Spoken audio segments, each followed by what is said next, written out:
안녕하세요. 오늘 저희가 함께 깊이 파고들어 볼 자료는요. 청취자께서 보내주신 스페인 세비야대 성당과 히랄다탑에 대한 이야기입니다. 네, 아주 흥미로운 자료들을 보내주셨어요. 이걸 쭉 읽어보니까 여기가 그냥 오래되고 큰 성당, 그 정도가 아니더라고요. 그렇죠. 마치 하나의 건축물 안에 이슬람하고 기독교, 이 두 문명이 서로의 흔적을 막 지우고 또 덧그리고 어쩔 수 없이 남겨놓은 아주 복잡하고 거대한 역사책 같다는 생각이 들었습니다. 네, 딱 맞는 표현입니다. 그래서 오늘 저희의 임무는 이 자료들을 통해서 스스로를 미치광이라고 부를 만큼 거대한 성당을 지으려 했던 사람들의 야망이 대체 뭐였는지, 그리고 왜 탑의 계단 대신 말을 위한 길을 만들었는지 그 속내를 한번 제대로 들여다보는 겁니다. 좋습니다.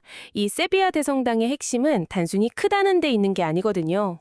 진짜 이야기는 정복이 끝난 다음에 시작돼요. 아, 정복 이수의 이야기요? 네, 승리한 문명이 패배한 문명의 흔적을 어떻게 다루는가, 모든 걸 파괴하고 새로 짓느냐, 아니면 일부를 남겨서 자기 걸로 재창조하느냐. 이 성당과 탑은 그 질문에 대한 아주 구체적이고 극적인 답변을 온몸으로 보여주고 있습니다. 오늘 대화는 바로 그 답변을 해독하는 과정이 될 겁니다. 좋습니다. 그럼 바로 그 야망의 시작점으로 가보죠. 자료에서 가장 먼저 눈에 딱 들어온 문장이 있었어요. 어떤 거요? 후세 사람들이 우리를 미쳤다고 생각할 정도로 거대한 성당을 짓자. 대단하죠. 1401년에 성당위원회가 이런 선언을 했다는데 솔직히 처음엔 이게 자신감인지 아니면 거의 오만에 가까운 과시욕인지 좀 헷갈리더라고요. 아주 날카로운 지적이세요. 물론 당시에도 이게 좀 과하다 이런 의견은 있었겠죠? 없었을 리가 없죠. 하지만 그 오만에 가까운 자신감의 배경을 이해하는 게 중요합니다. 당시 스페인은 수백 년간 이어진 이슬람 지배를 끝내는 국토 회복 운동, 레콘키스타의 거의 막바지에 있었어요. 아, 시대적 배경이 있었군요. 그렇죠. 군사적으로는 거의 이겼지만 문화적으로는 여전히 이슬람 문명의 영향력이 막강했죠. 코르도바의 메스키타처럼 어마어마한 이슬람 사원들이 곳곳에 남아 있었으니까요. 이 성당 건축은 그 모든 걸 압도하고 기독교 세계의 영광을 물리적으로 증명하려는 아주 강력한 의지의 표출이었습니다. 너희 시대는 끝났고 이제 우리 시대다. 이걸 건축으로 선포한 셈이죠. 아, 군사적 승리를 넘어서 문화적, 종교적 우위의 선언. 바로 그거죠. 그 선언의 구체적인 모습들이 자료에 잘 나와 있는데요. 첫 번째가 바로 황금재단입니다. 세계 최대 규모의 목조 재단인데 여기에 쓴 금이 무려 1.5톤이래요. 1.5톤. 감이 잘 안 오죠. 네, 이게 어느 정도인지 감도 잘 안 오네요. 그 재단 앞에 서면 말 그대로 압도당하게 됩니다. 근데 이게 단순히 번쩍거리는 장식이 아니에요. 아, 그런가요? 네.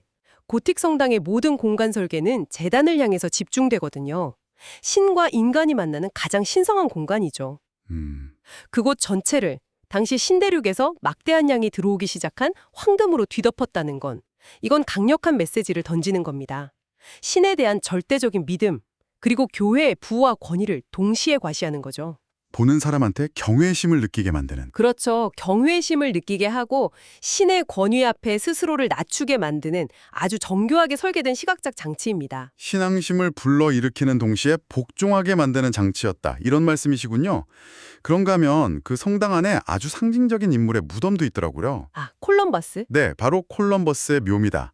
신대륙을 발견한 크리스토퍼 콜럼버스 유해가 안치된 곳인데 자료 묘사를 보니까 스페인의 옛 왕국들 카스티아, 레온, 아라곤, 나바라를 상징하는 4명의 국왕 조각상이 관을 메고 있는 모습이 아주 인상적이라고 해요. 네, 그 조각상 자체가 하나의 정치적인 선언문이에요. 선언문이요? 네, 그 네 왕국은 오랫동안 분열돼서 서로 경쟁하던 사이였거든요. 아, 그렇죠. 그런데 이사벨 1세랑 페르난도 2세의 결혼으로 통합 스페인 왕국이 탄생했고 그들의 후원으로 콜럼버스가 신대륙을 발견했죠. 네. 즉, 한때 서로 우르렁대던 4명의 왕이 함께 콜럼버스의 관을 들고 있다.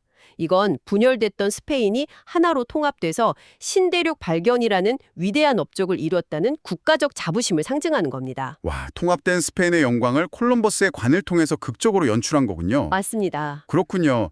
그럼 그 묘는 당시 스페인 사람들한테는 자부심의 상징이었겠지만 만약에 관점이 다르다면 예를 들어서 아메리카 원주민의 시각에서 본다면 아유, 그렇죠. 정복과 제국주의의 시작을 알리는 상징 그 자체로 보일 수도 있겠네요. 굉장히 중요한 지점입니다. 역사의 기념물이라는 게 보는 사람 위치에 따라 전혀 다르게 해석될 수 있다는 걸 정확히 짚어주셨어요. 이 묘는 분명 승리한 자의 관점에서 만들어진 서사입니다. 그렇죠. 그리고 세비야 대성당 전체가 바로 그 승리자의 서사를 담고 있는 공간이죠. 그 서사의 또 다른 흥미로운 단면을 보여주는 곳이 바로 오렌지나무 정원이에요. 맞아요.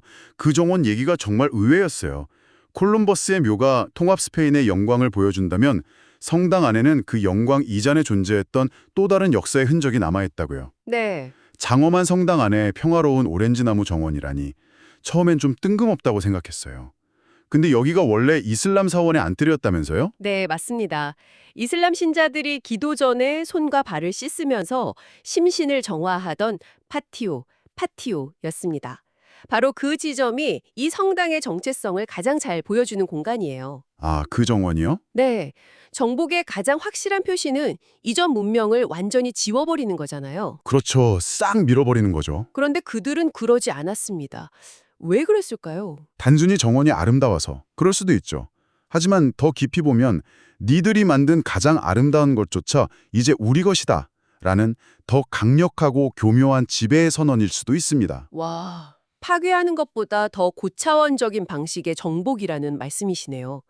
흔적을 지우는 게 아니라 그대로 둬서 자신들의 일부로 만들어버리는? 그렇죠. 이 아름다움의 주인은 이제 우리다라고 보여주는 것처럼요. 와, 그렇게 생각하니까 이 평화로운 정원이 전혀 다르게 보입니다. 이슬람의 유산이 기독교의 공간 속에서 박제돼서 새로운 의미를 부여받는 순간인 겁니다.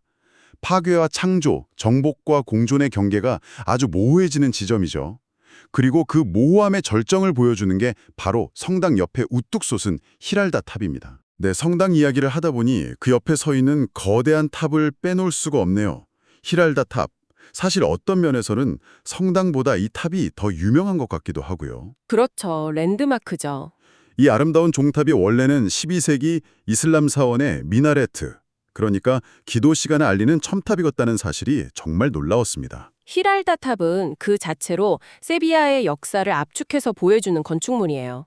자세히 보시면 탑 몸체가 두 부분으로 나뉘어 있는 걸 알 수 있어요. 아, 그래요? 네, 하단부의 약 3분의 2는 이슬람 무어인들이 만든 원래의 미나레트입니다.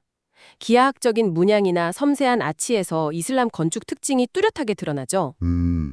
그런데 그 위에 상단부 3분의 1은 기독교인들이 도시를 탈환한 다음에 르네상스 양식으로 증축한 종로입니다. 와, 하나의 탑에 두 개의 양식이 같이 있는 거네요? 네, 완전히 다른 두 시대, 두 종교, 두 건축 양식이 하나의 탑 안에서 어색한 듯 하면서도 묘한 조화를 이루고 있는 겁니다. 정말 그렇네요. 파괴 대신에 추가랑 변용을 선택한 거군요. 과거의 역사를 부정하는 대신 그 위에 자신들의 역사를 더 씌워서 새로운 상징물을 만들어냈다는 게 아주 인상적입니다. 맞습니다. 그런데 이 탑의 가장 놀라운 특징은 그 구조에 있더라고요. 정상까지 올라가는데 계단이 하나도 없고 34개의 완만한 경사로로 이루어져 있다는 점이요. 처음 방문하는 사람들은 대부분 의아해하죠. 왜 굳이 힘들게 경사로를 만들었을까 하고요. 바로 그 이유가 정말 기가 막힙니다. 잠깐만요. 이게 진짠가요?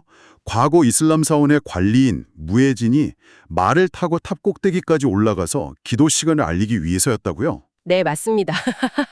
인지 아니면 우리는 말 타고 탑도 오른다 이런 과시용이었는지 헷갈려요.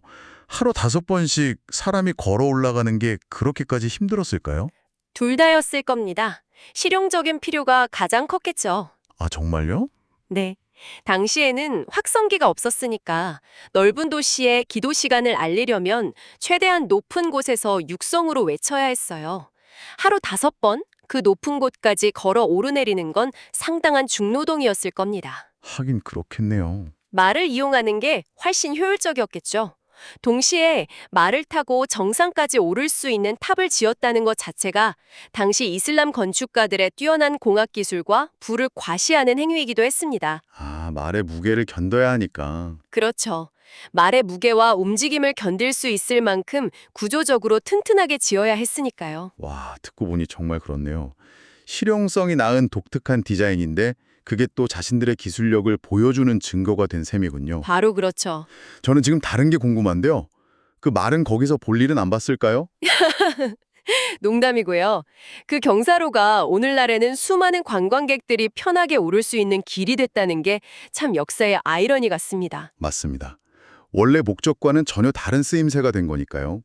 그리고 그 역사의 아이러니는 탑의 이름인 히랄다에도 담겨 있어요. 이름에요? 네. 탑 꼭대기에 신앙의 승리를 상징하는 청동 여인상이 있는데 이 여인상이 바람개비처럼 바람 방향에 따라 회전합니다. 스페인어로 회전하다가 히라르거든요. 아, 히라르. 여기서 히랄다라는 이름이 유래했죠. 이슬람 첨탑이었던 곤물 꼭대기에 기독교 신앙의 승리를 상징하는 상징모를 올려놓고 그것이 바람에 따라 방향을 바꾸는 모습에서 이름을 따왔다는 것 자체가 역사의 중첩을 보여주는 또 다른 예시죠. 이슬람의 첨탑이 기독교의 바람개비가 된 셈이네요. 재미있는 표현이네요. 그렇게 98m 높이의 정상에 올라서 바라보는 세비야 전경은 정말 멋질 것 같습니다. 네, 장관이죠. 이 모든 이야기를 듣고 나니 이 공간을 직접 경험하고 싶은 마음이 드는데요. 이 거대한 성당과 탑의 규모를 온전히 느끼려면 아마 상상도 못할 인파를 뚫어야겠죠. 자료에도 그 점에 대한 언급이 있더라고요. 맞습니다. 그 미친 계획의 결과물을 보려는 사람이 전 세계에서 몰려드니까요. 그래서 자료에도 나와 있듯이 온라인 예약이 거의 필수적이라고 합니다. 아, 예약이 필수군요. 네. 현장에서 표를 구하려면 몇 시간을 기다려야 할 수도 있죠. 대성당 입장권에 히랄다탑 입장에 포함돼 있으니 통합 티켓을 미리 예매하는 게 현명한 방법입니다. 그리고 그 공간에 들어설 때는 우리가 나눈 이야기들을 기억하는 게 중요하겠네요. 여기가 단순한 관광지가 아니라 수많은 역사가 겹겹이 쌓인 신성한 장소라는 점을요. 바로 그겁니다. 그래서 복장 규정도 있는 것이죠. 아, 맞다. 복장 규정. 네. 어깨나 무릎이 드러나는 복장은 그 공간의 역사와 종교에 대한 존중이 아니라고 여겨질 수 있으니 주의해야 합니다. 단순히 규칙을 지키는 걸 넘어서 그 장소에 대한 존중을 표현하는 태도가 여행의 경험을 훨씬 더 깊고 의미 있게 만들어줄 겁니다. 정말 좋은 말씀입니다.